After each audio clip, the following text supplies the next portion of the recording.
pretty much straight across the middle, so most people will get to their standard drop locations. Will we see changes?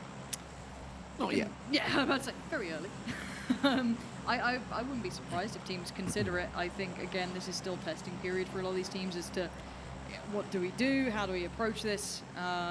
Again, that Vitality Reciprocity issue will continue. It seems as though they are both going towards the same thing. Not too surprising there. No. I think we'll be continuing to see that, and I'm glad Martin was actually against it. DA are back at Kumasera though, so they've decided, okay. I mean, obviously it was plane specific. They went to the south side of Los Leones. It's pretty much all to CrowCrowd once again. Unity sort of going for this much wider spread. You can see how they're going. This is what I was focused on last game, because obviously we were wondering whether they were going to pressure TSM, clearly allowing them to have the freedom they need in Hacienda. Meanwhile, Vitality and Reciprocity back in the bundle. And while obviously we know we're talking about how long does this last, what I think, and honestly, any analyst out there, it's, okay, they're going to be fighting for a while, I reckon. Yep. But what I think with this sort of, when these sort of circles come about, I wouldn't be surprised to see, say, NIP or TSM or maybe even G2 just pulling up on the edge of Minas Generalis and picking up a few kills. I'm glad you highlighted that, because we saw that almost in Erangel. We saw that gatekeeping coming in that felt meta-specific. It felt like they prepared for teams coming out that location. And it's happened in scrims already, from what I've been told. I've been told G2 have done it already, and I believe TSM have done it already. So I wonder if that will bleed into an official like this. I would not put it past teams. If it seems viable, if it works with the circle, if it is complementary to that, I think that could be very, very, have a strong likelihood to really happen. And I'd be happy to see it. I think seeing meta changes like that are great. If you're going to play a consistent game style, like we see in the PUBG Europe League, it's good. And this is this a replay of last game? Yeah, I know, right? we talk about, though, 1 point is a lot of points. If there's 8 points there to be had of two low loot teams. That is a bloody, that's almost, it's better than second place. Straight away, 8 points. That is a lot. I mean, if you at the best, come out with 8 points, but that's probably not going to happen. But you could come out with 3 or 4, and that's a big move. That's third place.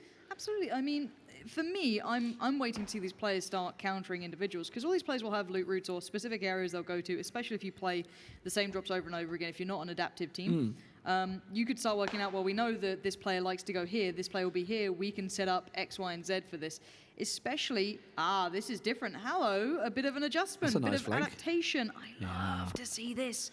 And this is what I'm kind of leaning towards, is if players have preference, like Haxedi see on the roof, if Natus can keep baiting Haxedi to overpeak this potentially, or Jazza, either way, you could set up Shadow or Kramer to have a perfect angle on this. What you're not seeing is Skoom and Rafi, I believe it is. No, Rafi's down low. There's 2 up high. It's Skoom with somebody. Okay, Shiv. it's Shiv that's up Here there. It is. This is a perfect counter read. That is excellent. I'm so glad to see this sort of play. And this should be the warning signal that Reciprocity now are one step behind Vitality. Yeah.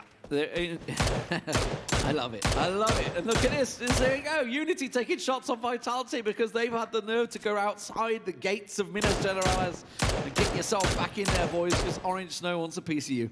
Oh, this is good. This is good. This is what you want to see for a professional league. Teams putting in time, putting in effort. We spoke about Hayes. If he sat there and he's thought about this, and now they've got the launch pad, they know that there'll be that 2-2 split in this. So Shiv and Skoom will be further up on the higher ground. If they can isolate Rafi now, this is perfection from Vitality. This is them. Jazz is going for a risky play. Piling. Yeah, he's just going. He's just like, nah. And the other players know that they have to try and save Rafi. So I don't know what response they can try and muster together, because I'm going to tell you straight up that Vitality will know they're going to be up there. Rafi with a nice angle with the UMP though. But he can't quite connect. Oh, and the nade is good from Kramer. This is excellence from Vitality. If this happens, this is their city now. You cannot try and come back into this, because they have just read you like a book. Yeah, Shiv and Skoom got to back away from that one. I tell you what, Shiv's in the open there. Oh, hello. Look at this. Gustav up on high. TSM. Oh, I love it. It's almost like we predicted it was going to happen, and the players are like, yeah, we'll see. Just stand still. Go on, I dare you. I dare you to stand still. He's actually taking shots at Shiv down low, which is what's happened. Oh, Uber's spinning out. Team Liquid, Ibis caught him out. So that's coming out of Monte Nuevo. Wow, yeah, what the hell? 5 minutes 20? Team Liquid have not moved. This is completely caught FaZe off guard because Team Liquid are already normally gone by now, but no. I was going to say, FaZe being quite risky in this approach, but they know how Liquid like to play. There is a reply, there is a response. Ibby's gone down. Gustav did find one of the players as well, so TSM have done exactly what you said. They have folded south, and it's not just Gustav. You've got Wookie turning up, Rory's in the background. They're all coming through. So now Team Liquid switching things up and catching off FaZe Clan, but FaZe answering back. Shiv's just been lost as well. This is the worst situation for Reciprocity. Yeah. Not only has the team on the doorstep read them like a book, everyone else has as well. And it's Wookie that's got it, obviously taking flag, not picked up a frag yet, but now there we go. We saw Senior obviously getting one in the last game as well. So I think everybody on the board picking up the kills. Mexi and 8C double pushing on to Jempty here. Fuzzface has got the other angle. This is not going well for the former FaZe man, is it? He's just going to get that nade in his back. He's forced to run away. Now, I would say the fact is he just took it to one-on-ones. They left 8C hanging there. Mexi was trying to get around, and you can see what they're doing. They're trying to push the position, but it left 8C in a one-on-one with Jempty. I mean, this is the thing. You've got such good individuals in this. You can't allow one-for-ones to be made. It makes sense to push like that and try and work off the back of the nade, but you have to do it as a collective. Oof. Gustav, what a shot there. That is lovely. And this fight's far from over. G2 have just turned up, not far away either towards that TSM, Reciprocity, Vitality battle. They're off towards the east, not fully engaged, but they're close enough by. If someone's got some range, that could be a steal, that could be some pressure, and those shots are coming back and forth now. There's a bargain going down in Minnesota Rallies now. Everybody's looking for the 3 points and seeing what they can get. I mean, luckily for Vitality, they have actually 4 alive still, so it's Reciprocity that really paid the price this time around. Now it's actually, the irony is it's turning into TSM versus G2 because this is near the center point. So, people are looking at this circle and thinking it could possibly be finishing in Minutes Generales. We've seen it go in here a bunch of times, so this could be a battle to the end. It really could be, and you've got to look at what ground they have here and who's in what position. We're seeing Gustav out on his own, but he isn't. There are other players nearby. James is holding the dirty top angle. As well. He just got battered by Fuzzface. No trade evading yet. Fuzzface is safe unless he overextends. He knows better than that, but James is on the hunt. He's around the corner. Yeah. Really nice trades coming out from FaZe. They've stayed alive here and actually managed to get past Liquid. Yes, they are broken and beaten to do so, but they've managed it. I'm very surprised to see Liquid in such a late position there. That really surprised me and clearly surprised FaZe. Yeah, 2-for-4 trade there. So obviously, we've been talking about adjustments from teams. Got the coaches, the analysts in here looking at thinking, okay, if the circle goes this way, they're going to be rotating this way. They're going to expect you because that's the first time I even can remember that Team Liquid have not rotated pre-4 minutes on Miramar, so it's definitely caught a couple off guard. Speaking of being caught off guard, Udime Fire taking down Wookie Bookie, which leaves TSM with 3 once again. Scoom, look at this, what a surprise. Where is he? He's in the shack. I'd be so angry as well if I'm Reciprocity. Like, that's tilt time. We need to go back to the drawing board right about now, and we have to play out the rest of this game. Six games in, 4 of Miramar. Not one has gone well on Miramar so far. I mean, it's Generalis. Like, I know all the bravado that they've had coming into this one. Is it already time to start looking at changes? No. We'll see. We'll see. I don't think so. I don't think it's a player problem. I think it's a mentality problem and a strategy problem, and if that can't change, then that's where the issues are. I think every team has certain chance to adjust it. So that's what we need to look at in the upcoming weeks is how do they answer back? Because Vitality have just shown they have the grit, the determination. They just went in and showed us exactly what their plan was, and it worked. Really nice play. Now, where's the answer? That's what we'll look at later on. And it's great because we obviously walk out of the caster desk. The green room of the players is just to our right. And you literally see all the players huddled around the laptops with their analysts and the coaches, and they're all discussing strategies. It started off on start of phase 1. It was just like a couple would do it, and everyone else would just mingling and talking. Now it's literally every single team has got their own little table. They're all together, they're all huddled around. It's starting to get serious, and we're starting to see the benefits of this. Raise your edge, though, pressured by G2 here as they've moved in the back. I heard a Car 98. I can imagine we might see that on Chris. That could be really nice to kind of support Sixy and Minox here, but G2 are very good at this sort of play. We know what G2 can do in these situations, and especially Chris. Sixy can't see the close push, but he knows someone's very close by. And a little underhand nade. Can't quite bounce it off the wall like he'd have wanted to. I got to speak to G2. Actually, it was Udir and Kane in the bathroom, as you do. I was like, well, you don't get too many in your bathroom, so yeah, well, at least I hope not. But G2, yeah, I was just like, I was talking to Squeaky and he was in there. I was like, so what happened? All we saw, we didn't get to see the fight. We just saw you all die to Chris. And he was like, and then Udir's like, yeah, Chris happened. That's what happened. So he's just Chris. He's just that. Yeah. That's how good he is sometimes. But Brexco has been downed. Meanwhile, you can see in the picture-in-picture, Unity also taking fire. Orange? He's like, nah, I don't like your car. I'm going to go get me home. Vitality made it out of one sticky situation and right into another. Unity very close by, and how are you alive? How? He's got the moves! He really does. He's like finally. the Matrix. Yeah, indeed, just bending bullets, and they're not seemingly finding him, but it is confirmed killed. Now, I do want to say, for Fast Rail, this is probably a nice little bit of redemption for him. He felt, you know, he was a little late on that rotation coming off the back when they're being breached. You felt that timing was a little off. Again, communication could have fallen apart there, but that might just kind of get him back feeling confident, which is big for a player. Now he's coming in. This is a nice kind of story arc for him as an individual. He has to play the timing right, but you also don't want him to overextend and try and make up for issues. You don't want those player errors. He should be calm enough. You're going to leave Chris on Overwatch, but Chris is at the door. This Chris, not the K Chris, the other one. Yeah. Chris is knocking at the door, and that is a scary, scary man. No nades, though. The other Chris has got to worry about Kaint, because Kaint's doing the same. He does it in a similar situation. He's the Overwatch man for G2, so they're kind of looking for each other at the moment as Chris sees a big push coming around the side, gets an easy knock onto Fast Rail there. That was simple stuff for him as he just backs away, make sure he doesn't get double peeked. Double push, Brexco will bleed out. Fast Rail's going to get smoked up, but Udime Fire has he covered. Yeah, this is scary times. Chris! Oh, that was great. Oh, this is really nice positioning from Chris. He's managed to take down and support on the shots there, but there's still a chance. He's down on 1 HP, though. It looks like the answer has been swift from the Raise Your Edge boys, and there's the shots coming in from Navi of anyone. Out of nowhere, that's far away. Hillside sort of pickup, points in the pocket, and you are laughing. Kate is also under pressure. Not sure where from. That is not from Raise Your Edge. No, I think that's also Navi.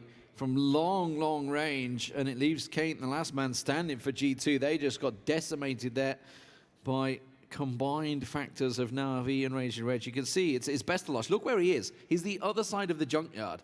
That's a long-range effort shot there. Nicely worked from Navi. Obviously, the information coming out from Aduzi and Cox, you can see they're taking the shots. Here's Menox. He went for the push onto Chris. Nice. And I think there was a supporting shot. Or was a I think it was Chris that landed the headshot. I'm not sure. I saw the 60 damage come through. It might have been on the scar, but either way, really nicely done. Knights on the move in the south. Everyone shifting further north. You can see Digital Athletics doing it, CrowCrowd doing it as well. Digital Athletics straight into the back of ENCE. This is not going to go well. And the Knights, they're crashing straight into Vitality. Vitality hop out the building. Drayden takes a big old chunk of damage from Shadow there. Comes straight through the door. Flushes out the one, switches around, swings around. He's got the support from the back, but now the Knights get involved. One team manages to catch 1-2 down as Jazza and Shadow will drop. And wow, what a clash from them once again. Vitality and the Knights, they were clashing so many times throughout Phase 1. It seems like it's going to continue in Phase 2. Similar rotation paths. The Knights were the ones who set up on Erangel to catch them on those longer, late rotations coming out from that Reciprocity fight. And it seems like these guys, again, have very good positioning. There's still a final line of defense for Vitality, but I don't know how long it's going to stand. FaZe picking up the kill on Unity there. That was actually a long way away. So FaZe are the other side. They're on the hillside in the back there. There you can see them there. Unity are the complete reversal side of what we're looking at between this fight. So there's a battle happening in between two long-range battles. Nasus, the last man standing, talking about the top fraggers for the team. He's right up there. Kill average, you can see 4th place for him. And most of that has been on Reciprocity. But now he's facing the Knights. And it's 4 players up and running. Yeah, you can see him surely dipping around. FaZe have got an angle on him there. I was about to say, that's why he's moving so much. He cannot stay still. He knows this as well. If he can try and get some damage done, that'd be great. But the angle, he's down on 20 HP. This should be push time. This should be go time. They can get in nade utility, and it is. They are pushing on this one. The call's been made by Wanted. We got the tag on him, but you don't want to just hap-handedly push into smoke. But that is fading. Molotov goes up. He's buying time for himself here. Maybe praying for some third party, some sort of intervention, which I don't think is happening. Oh, the plan's coming in. There's the fire from NIP. Someone will have vision on him. Yeah, I don't think they heard him drop down though. Look, he's managed to sneak down behind him. They did not hear him drop down because of the noise from the molly and what was going on. A lot of shots from the side. Wanted kind of suspects it. He's going to push the angle on him and will get caught out. Nasus wants to try and flush this one. He's going to get another peek around the side. He's got a second down. He's got to go for for the reload, and Snark will in the end come through and collect him, and he's going to be able to get the revives Drayden off. just got Drayden found. got nailed by VOD as well, so down to one-man standing, but he will get the revives. Yeah, they should be okay. Winstrike and Na'Vi potentially going to clash here. I don't see them pushing out. Oh, Senya, you animal! Where did that just come from? Absolute brilliance towards teammate, and that is a big pickup. That's going to annoy Winstrike. Jorski's there for the revive. It's fine, but it slows you down. It keeps you kind of having to be a little bit more humble. Northern moves here. Not too many teams out of huge position, but TSM, Digital Athletics, Raise Your Edge, NIP still in very good position. I like Raise Your Edge's compound. It has a lot of vision on it, though. That's the issue. Teams can get quite close, but TSM on the other side have such a good position. We said earlier that that spot in Junkyard could end up down in the this south. Dimash, he's going to get Senpai, not former teammates, that's a lie because he's Jokers in Red Diamonds formerly. But Senpai coming straight past, and CrowCrowd driving straight into him. There's the tab, that is a former teammate. Dimash going to catch him down and rip that Mirado apart. Now he's got to go for the reload because he'd already put a lot of shots in there. That gives Tab the chance. He's hop skipping on this tree, gets a peek around the side and takes down the Tab. Senpai meanwhile caught down Elite player, so he hopped out the car and managed to get him down. As Squeaky gets involved, ends taking shots onto Dimash. Yeah, this is big. This has really split up these fights. Even though that was a great pickup, it is going to be with a response here. N19 down to 2, but they have good positioning. You can see that right about now. The Wanderer from up top, finding Kemba. Looking to continue this sort of pressure, but has to reload, but desperately wants to confirm this kill. But Set is there denying the angle, but I don't think that's going to save the day for CrowCrowd. Yeah, that was pretty much even between the two. Obviously, we saw Dimash going down to Kemba as before he got down. Wanderer looks like he's going to confirm the kill on Kemba as well. Winstrike and Na'Vi now pressuring one to another. Timmy just trying to back away from that one. There goes Kemba bleeding out, but look at the push around the side. It's Senya and Pokamolodoy coming up the back. That's what's going to catch Winstrike out here. I'm worried. Senya's looking really deadly today. This guy looks quite good, and Aduzi is the one I'm looking at. He's getting shot from somewhere else. Peek over. Yeah, indeed. TSM. He's got Raise Your Edge not too far, and here comes Aduzi around the corner. What's out Chorsky? That's an easy pickup. Where's the trade back? It's not there. Raise Your Edge could potentially see this, but Winstrike do not want to peek that ridge line. There's too much going on, and Senya's on the push as well. That other flank is coming through. There's third partying going on them. That was TSM, and I think I just saw also maybe even FaZe or G2 getting involved in that one. Third party on this fight on the hillside, because as soon as they silhouette over the top, they're getting caught out by the fire, so they have to peek and peek straight back down. It looks like Na'Vi are going to be the ones coming out top. Bestalosh will get back on his feet, and that is Winstrike wiped out in 14th place. I'm really glad Senya didn't overpeak then. You saw Bestaloch taking up the mantle and doing it himself. That was really, really nicely played. Chris is keeping people at bay to try and get fast rail back up. In the meantime, everyone is flooding this area. We are seeing teams now down to scraps. 2 players, 1 player. There's a lot of teams in that southeast area trying to use that terrain. The Knights are trying to come up, but they're coming right into a hail of bullets from NIP. You can see the Orgs in action from MBS there. VOD catching Wanted down as well, and VOD's just popping. See what we can do, reload that SKS and go for it once again and just keep on destroying the Knights. There's no way they can run up this hill. I don't see it happening. It would be a miracle to get up there, and we do see N19 going down. That was ENCE finding in the end Squeaky, finding the Wanderer. As the Knights still struggle to leave. It's NIP, bullet after bullet, just finding shots, and there's so little cover. Yeah, VAR just popping off here. Miraku's got another angle further left. You can see Gaxi around the right. They have such a line of coverage, but look what's coming behind them. FaZe. Fuzzface is about to peek over that brow, that hill. I think they're repositioning more, but they will catch NIP in the side. For the Knights, this is brutal. Smoke by smoke. FaZe on them, but they're on the fire. Oh my God. Someone else is firing towards FaZe, so they can't do this right now. They were literally lining up to take the shot, and Michael started shooting them in the back, so FaZe are going to back away. NIP, no idea how lucky they just got from that one, and it may buy time for the Knights to try and squeeze up on them. Meanwhile, you can see down low, Kane, the last man for G2, he's got 3 members of ENCE nearby. Mikaz is away from it. I worry about Na'Vi here. This position they're in is great until that circle shifted, and it gets very tough to push in towards Raise Your Edge. They need some Kar 98s, M24s, something of power potential, but we do see that player waiting in the wings. I think that's why the G2 remainers. Kane, he's about to see all events. They're about to breach over this ridge. He's got a very nice angle, but I don't think he's going to get more than one. Finds Trufeli, but he gets traded on. Nice work from ENCE, keeping themselves in those tradable positions. Na'Vi know that they cannot push towards Raise Your Edge or go north. They've opted to go south, but this is ENCE in the way. Well, with 1 member of ENCE down, this is a possibility. possible to try and push it from that ridge line, but they've got to make it count now. They're continuing around. They have the ridge lines to keep moving further south to become right on top of ENCE, and they're getting close to being in grenade range. And that's where ENCE are going to start to worry, because they are all clustered together. Meanwhile, they're taking shots in. If they can get a knock onto Raise Your Edge, doesn't look like it's happening. So they move south, so it's going to be Na'Vi versus ENCE in a second. Yeah, they're holding kind of distant ridge lines. These smokes are keeping a couple of players safe, but they both need to traverse this ground. Neither of them are in the new circle. ENCE have a better step towards it, but who has vision on them? That's what's slowing them down. Na'Vi starting to continue to build that smoke wall, and they're going to try and find a way forward. This is where we've got to see what Senya calls here. How do we approach this? How do I put my players in the right place for them to succeed? Pokemolodoy going deep on this one. He's going to go around the side. The Knights are about to breach towards NIP. Yeah, it's a three-way battle at the moment. You've got FaZe Clan pushing in on towards the backside of NIP with the Knights. Meanwhile, you can see ENCE, they've caught it. There's the knock in. Senya once again. He gets up close. The Doozy sprays down on Ustamar. The highest fragger last season versus one of the highest damage dealers last phase as well. As a Doozy catches Ustamar out there. Mikas replies though. He gets Pokemolodoy and Bestlos both down. It's mutually assured once again. Squeaky back on his feet. Rustamar's down. He's a little too far away. Can they give him the cover they need? I don't see this happening for Na'Vi. They've left it too little too late, but they can try and drag ENCE down with them. They've lost down 2 players already. They're still trying to find the fire. Rustamar does fall. Eventually, Aduzi is there, claiming everything he can en route. Unity's gone down in the meantime. That is to the Knights. But what happens with the rest of them? The Knights weren't completely safe from NIP either, as we still see ENCE and Na'Vi scrapping they it out. Them back. Yeah, they tried to push away, and Miraku's got a clean shot on the backside of them there. He's also caught another player out. Snark's taking damage as well, so ENCE are going to keep pushing up. It's a 3-on-3 between these two. The nade's coming out from Na'Vi. Is it range? It certainly is. Are they going to be cooked well enough? We don't know. Senya solo. Look caught. at Mikas. Mikas trying to cook one up. The in-game leader gets a headshot straight on towards Senya. Pushes up Pokemolodoy. He gets caught out. It's actually Sixing from the side. Catches him down. Aduzi, the last man standing. He tries to push around, and Trifoli and Squeaky go pushing. Yeah, I think Aduzi is now just playing the survival game, play late game as he can.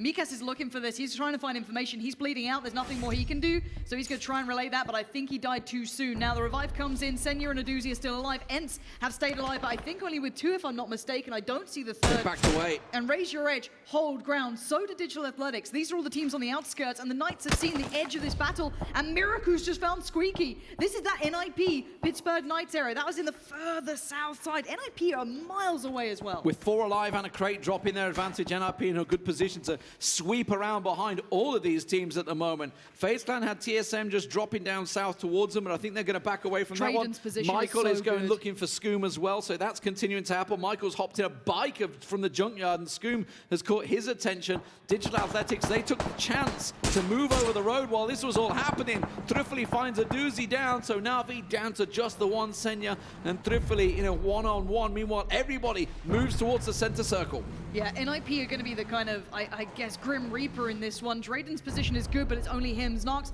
playing the late game. He wants to do whatever he can to try and allow that player, Drayden, to get further ahead, but all of these teams are collapsing towards that southern side of the road, which eventually Raise Your Edge and Digital Athletics can see anyway. They can hear each other, but they can't see each other. There's a nade tossed behind him. He knows there's someone there. Gaxi will find him. Snark goes down. Meanwhile, Mexi got picked off. That leaves Fuzzface, the last man standing for FaZe Clan. That's on the western side of the circle. Raise Your Edge starting to get involved. The nade comes out. That's Digital Athletics across the road as they get them, but they have TSM coming in their back. Yeah, TSM are right on the verge of this. This could be go time for them. And it looks like they're right in the position for it. Senya cannot stay alive. He goes down to Sixy who found it. Sixy's been claiming a couple of these, and they're moving south. Raise Your Edge, what is this decision? It's brave, it's bold, and I'm not sure how I feel about it. That's an open road. Yeah, I don't like that. This is very scary. This could be them trying to get kills. They're leaving Minox over the side of the road, maybe feeling this is their best opportunity, that they cannot push forward against Digital Athletics or anyone in the north, which is completely open. TSM have a great angle on Raise Your Edge here. They just surely saw them crossing the road, but I think they're so worried about Digital Athletics directly beneath them that they couldn't take the shots on them. So Sixy, he needs to be aware of that ridge line. Because, yeah, there you go. There's the shot. So Rory now taking shots onto Raise Your Edge. The time to trade blows back and forward. But NIP are using this as advantage. They're continuing around south. Unless something goes terribly wrong, you want Drayden to get a knock maybe, and then Raise Your Edge get a nade. NIP are in a very strong position still. Do not think they're not here. The nades are slowing Drayden down here. He's running right at one. Easy now, Drayden. That's a good nade. That one's not bad. Takes more damage, Chris. And there comes Fast Rail and Chris to take away the Knights. That's helped out NIP here. They got to move. They got to move. They got to get away from their nades. Yeah, they have to back away because there's so many nades coming out from NIP. The nade gods trying to do what they can. NBS pushing with that org as he tries to plow around. They're actually going straight back over the road. Do they get over? They're getting over the road and they've actually made it. That looks like a Winstrike move that we saw just yesterday. That crazy back and forth over the road, pushing on other teams' disadvantages. But look at Sixmo creeping, crawling closer. TSM still hold the highest ground here. They still have a really nice oversight. Scoom's still alive somehow. He's still got it there. He's still creeping away. First placement points for Reciprocity, I believe. And he's managed to snake his way into the top 5 and continue with the support of TSM. Sixmo, though, up close. How is he still there? I don't know how he's not spotted by, say, Razor Edge or NIP by now. So let's look at this situation. NIP are actually not in a bad spot because that little ditch that leads off the road, they're okay. TSM are going to move further in towards Digital Athletics, who have a little ridge of their own. So again, there's actually a lot of safety in this. This is where your Kar 98s, M24s, SKSs. Oh, there's an aid coming out from NIP. I think he's going onto the ditch of Digital Athletics to the left there. Yes, it is. I just saw it crater on the map there. You see Miracle tossing out. He's got no more nades left, but his teammate certainly does. You see them dropping over. Gaxi catches them both out. That leaves Sixmo, the last man standing for DA on the hill. Yeah, but somehow TSM are kind of saving them. Sixmo's being kept protected by the big brothers of TSM over that ridgeline, and TSM do not want to peek that either. They don't want to deep... Oh, God. If only they knew. They've got to be so careful because Sixmo has nothing to lose now. He's playing for placement, but if it comes to it, he has to take the fight. Michael nicked one there for TSM, so managed to get Mert down. So we saw him going for that brave peek. Scoom's been spotted. He takes a big old hit there. Down he goes. Chris is the man that finds it. Gustav tried to confirm it with a nade. Tosses it a little too far. It doesn't matter. The body's already there. So we have 4 for Razor Edge, 4 for NIP, and 3 for TSM with DA on 1. This is good from NIP. It's assertive. They're trying to get ground on the next serve. Being on that southern side is not good because look what Razor Edge are doing. Fast Rail. IGL for this side is moving around the back lines. He's going to keep pressure on NIP. They've got the low ground to work from. They can try and deny line of sight from all of these teams, but they have to be careful to not overextend. TSM should be the downfall of NIP, and if Razor Edge play this right, they could be the end-up team here to walk away. Got him. Gaxi! He can't get away. It's Gustav to do well as Sixy again is just keeping pressure up. So that forces NIP back over the road. If the circle shrinks away from them, they're in desperate trouble. TSM did lose Gustav, though. Look at that came in. I think Rory should get him go, but no, Sixmo is still there. Picks up the double. Goodbye, TSM. It's just one man standing. Michael, he's the other side of the ditch. He doesn't know what just happened. Razor Edge, what are you doing? They're sweeping it's south? Sixmo again. How has he done this? He's like the snake. He is the snake. 30 seconds. Razor Edge are moving south to maybe try and sweep NIP out, but it's too little too late, I feel, for this sort of move. It's a battle on the road. Miracle already has step on the other side. TSM with Michael and Sixmo are going to play late game. They want to be the last people to the battle. Razor Edge, I think, have realized we've done this too late. We've moved too slowly. Let's move back to that nice 2-2 they had before. Leave Sigsy and Fast Rail south. Move up Chris and Minox. Keep the pressure on. Hold circle position. Give yourself that northern swing if you need it. The problem is, any team that goes to the north, they have those snakes waiting. Sixmo and Michael. NIP are still very deadly here, but again, I don't see huge amounts of range. I see Miracle there, and did Michael just get spotted? The problem is for Razor Edge, look where Chris and Minox is. There's nothing down this way. This is downhill, open territory. So Sigsy and Fast Rail, they're looking at it thinking, we actually have a pretty horrible position. They are inside the circle, just on, look at the ridge. Where Minox and Chris is, that is the edge of the circle. So if it pulls away from them, they are in desperate trouble here. MBS just got a glance of Fast Rail there. Kar 98 versus M24. And Fast Rail finds it. Big stuff. We know these guys love their bolt actions on Razor Edge. This is their territory. This is their time. This should be great for them, but they cannot ignore the snakes. This is what scares me. That entire side is waiting to be a trap, but Razor Edge are moving. They're pushing up on this. They're getting central, but they need to get past Sixmo, Michael. As soon as these guys shoot, NIP will capitalize. They use that knock so well. That's such a good move from Razor Edge. So a 4-man push. Now they've got themselves center circle for Phase 9. It's all on NIP now to move towards it. Smoke cloud down. Michael trying to work towards it and do what he can. He's actually got a flashbang in hand. Is he about to pop one out? He is. Fast Rail looked away as well. Bit of CS training coming in for him there, I feel. Maybe trickly dodging away from this one. Sixmo still lies there, yeah. He's just doing what he can to be a nuisance, and why not? He's got a couple of death boxes in front of him, And this is NIP nice, lined up. but NIP have moved up here as well. There goes Sixmo, that's the 8 down. TSM have gone down. Razor Edge have swept the Snakes aside. They've culled them. NIP now next to the chopping block, spraying in. We're down to 2 teams. It's just this big line smoke cloud, and they're just spraying straight into it. NIP all grouped together. Yeah, this is a death hill for them. There's nothing they can do. Razor Edge are going to be picking up the victory. MBS, the last man standing. We can see him. They can't. But of course, he's just, those smokes are all dissipating. He's going to go to the blue. He's going to take one down. It's going to be 7 kills in second place for NIP.